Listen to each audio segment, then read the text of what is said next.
I'm Rajesh Gupta. आज बड़ी interesting चीज़ बताने वाला हूँ। इनफैक्ट आप इसके बारे में जानते भी होंगे और बहुत से लोग इसे नहीं जानते रहेंगे कि हार्ड बेली फैट का नुकसान क्या होता है और सॉफ्ट बेली फैट का नुकसान क्या होता है। अब सुन के तो हैरान हो जाएंगे कि यार फैट का तो नुकसान होता ही होगा, बट इन दोनों में सबसे ज़्यादा नुकसान किस चीज़ का होता है इसके बारे में बताऊँगा और इसे कैसे आप कम कर सकते हैं। अगर आपकी बेली फैट है तो एक काम करिए, अपनी बेली फैट को दबा कर देखिए, चाहे चुटकी मार कर देखिए, बहुत ज़्यादा ज़रूरी है। चर्बी दबा कर देखिए, अगर स्किन हाथ में आ रही है तो आप ये समझ के चलिए ये बहुत ही इंटरेस्टिंग है कि ये सॉफ्ट बेली फैट है। और अगर बेली फैट को दबाने में टाइट लग रहा है और वो पर होता है ना हार्ड जैसा लग रहा है, तो उसे हार्ड बेली फैट कहते हैं। और ऐसा बेवजह नहीं है, कैसे इस बेली हार्ड और सॉफ्ट ऐसा क्यों होता है इसके बारे में आपको जानना बहुत ज़रूरी है। बड़ी इंटरेस्टिंग है कि आपको सुनकर बड़ा मज़ा आएगा। और इसकी सेहत के लिए एक सबसे बड़ी राज क्या होती है कि मतलब इसमें सबसे ज़्यादा नुकसान करने वाला काम कौन सा बेली फैट करता है, इसके बारे में जानेंगे और इसे कैसे ठीक कर सकते हैं और ऐसे किसका इससे फ़र्क क्या होता है दोनों में, आज इसके बारे में। तो सबसे पहले बता दूँ, पेट अगर बोलते हैं ना सख्त चर्बी की है तो उसे हार्ड बेली फैट कहा जाता है। कभी भी आप टच करके देखिए, जो हिलता भी ना हो, टाइट हो, तो उसे हार्ड बेली फैट कहा जाता है। और एक होता है पेट में जो मतलब सॉफ्ट चर्बी की तरह, जिसको दबाने से गुलगुलापन हो तो वो सॉफ्ट चर्बी, उसको सॉफ्ट बेली फैट कहा जाता है।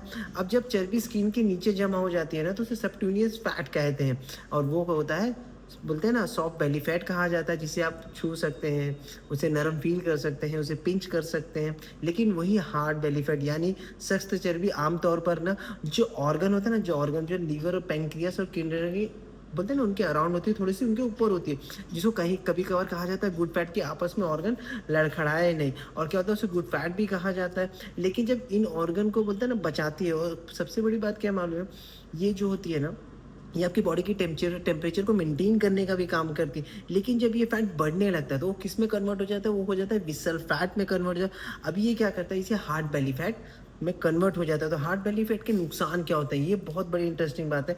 विजुअल फैट बढ़ने से आपके शरीर में हार्मोन्स की जो संतुलन बिगड़ जाता है, इंसुलिन रेसिस्टेंट बढ़ जाता है। मतलब कोई भी चीज़ आप खाना खा रहे हैं जो पेंक्रिया के थ्रू आ रहे हैं, तो जो इंसुलिन होता है ना, तो जैसे भी लीवर पर अगर आपका बेली फैट जमा हो गया तो जहाँ 2 यूनिट लग रहा है वहाँ 10 यूनिट लग रहा है, 20 यूनिट लग रहा है, मगर ये ऑर्गन थकने का काम कर सकती है, जिससे कि आप पे डायबिटीज़ होती है, फैटी लीवर होती है, दिल की बीमारी हो सकती है, मोटापा सबसे पहले वही आ सकता है, जो सब बहुत सारे मतलब एक लाइफस्टाइल के थ्रू जो प्रॉब्लम्स होती हैं वो सब आने लगती है। विसरल फैट बढ़ते ही कैसे रोका जाए, ये भी बहुत सबसे बड़ी इंपॉर्टेंट है। सबसे ज़रूरी है कि वजन घटाएं, मतलब आपको वजन घटाने से ज़्यादा फैट लॉस में ज़्यादा ध्यान देना चाहिए। बहुत लोग इसे कार्डियो करते हैं, 30 मिनट वर्कआउट करते हैं, 1 घंटा वर्कआउट करते हैं, धीमी चलते हैं, जॉगिंग करते हैं, दूसरा लाइफस्टाइल की बदलाव करते हैं, जैसे फ्राइड खाना, अल्ट्रा प्रोसेस फूड से बचने का काम करते हैं।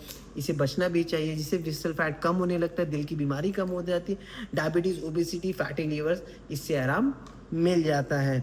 और जो सॉफ्ट बेली फैट होता है ना, तो चर्बी इतनी हानिकारक नहीं होती, लेकिन सबक्यूनियस फैट है, फैट खराब ही होता है, मगर इसका ख्याल करना बहुत ज़रूरी। लेकिन जो हार्ड चर्बी होती है ना, विसरल फैट, ये बहुत ज़्यादा आपको हानिकारक पहुंचा सकता है, तो बहुत सारी बीमारी को बढ़ाने का काम कर सकता है। इन सबसे बचने के लिए सबसे एक ही चीज़ कहा जाता है कि आपको अपनी लाइफस्टाइल को चेंज करना ज़रूरी है। बैलेंस डाइट, न्यूट्रिशन होना चाहिए, एक्सरसाइज चाहिए, आपके खानों में प्रोटीन, फाइबर, न्यूट्रिशन, ये सबसे ज़्यादा इंपॉर्टेंट होता है। अभी वजन घटाने के बाद है ना, तो इंसान को लगता है कि खाना को स्किप कर देना चाहिए।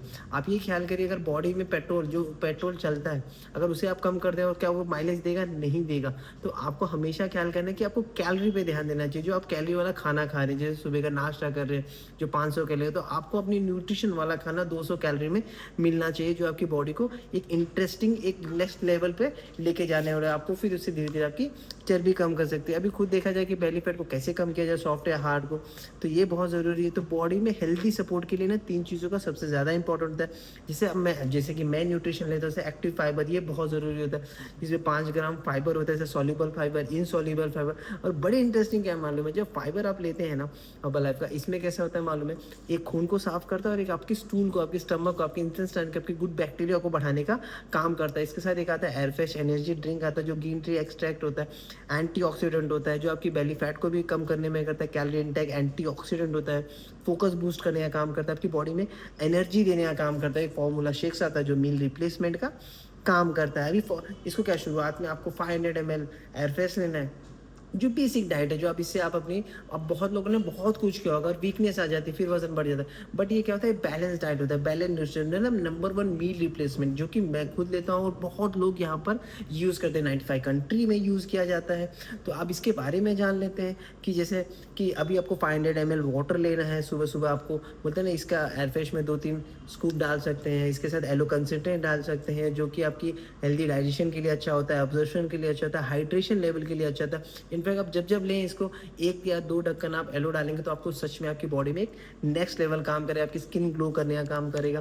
और इसके साथ-साथ हम जैसे ब्रेकफ़ास्ट में लेते हैं, तो ब्रेकफ़ास्ट में हमें अपना जो पोहा, इडली, पराठा, इसे छोड़ के हमें फ़ॉर्मूला 1 का शेक्स लेना है, प्रोटीन लेना है, इसमें एक्टिव फाइबर डालना है, 1 ग्लास लेना है। अभी फ़ॉर्मूला शेक्स क्या होता है, जिसमें विटामिन्स, मिनरल्स, कैल्शियम, जो आपकी ऑल ओवर न्यूट्रिशन जो चीज़ होती है ना, वो सब इसके अंदर मिल जाता है। और प्रोटीन जैसे पीलिक आसन नंबर 1 डाइजेस्टेबल होता है, जो ऑल ओवर प्लांट बेस्ड होता है। सबसे बड़ी बात ये है कि वो 350 डॉक्टर लोग मिल के बनाते हैं। अभी रात को खाते हैं, सर मैं कहना सबसे बड़ा इंपॉर्टेंट होता है कि आदमी लोग 8 बजे खाते हैं, 9 बजे, तो आपको शुरुआत में आपको 7 बजे में रखना है, क्योंकि ये बहुत ज़्यादा इंपॉर्टेंट है। और आपको प्रोटीन और फाइबर वाले ही खाने खाने चाहिए, जैसे सलाद हो गया, खाना जैसे दाल भी ले रहे हो तो प्रोटीन वाला लेना चाहिए। मैं तो कहूँगा शेक ले लीजिए दोनों टाइम, बहुत ज़्यादा इंटरेस्टिंग रहेगा, बहुत ज़्यादा हेल्दी फील करेंगे। शुगर की चीज़ों से बचना है, तेल तेल वाली चीज़ों, सिर्फ 7 दिन देख के करके देखिए, देखो आपको धीरे-धीरे आपकी बॉडी में फ़र्क दिखने लगेगा, आपकी स्किन में फ़ील रखने लगेगा। इसके साथ-साथ आपकी बॉडी में पानी का इंटेक बहुत अच्छा होना चाहिए, नींद का बहुत प्रॉपर होना चाहिए, 8 घंटा नींद होना चाहिए, तभी आपकी बॉडी प्रॉपर तरीके से काम करेगी। बॉडी में हाइड्रेशन लेवल बहुत अच्छा होना चाहिए। और ये भी आपको, और इसके साथ क्या होता है ना, बॉडी अपने आप, हमारी बॉडी ना डिटॉक्स करने का काम करती है, अगर अच्छा करने लगेंगे तो। तो इसलिए कहा जाता है कि सबसे पहले आपको अच्छा खाना बहुत ज़रूरी है। थैंक यू सो मच, और अपने कोच के साथ इसे बने रहिए।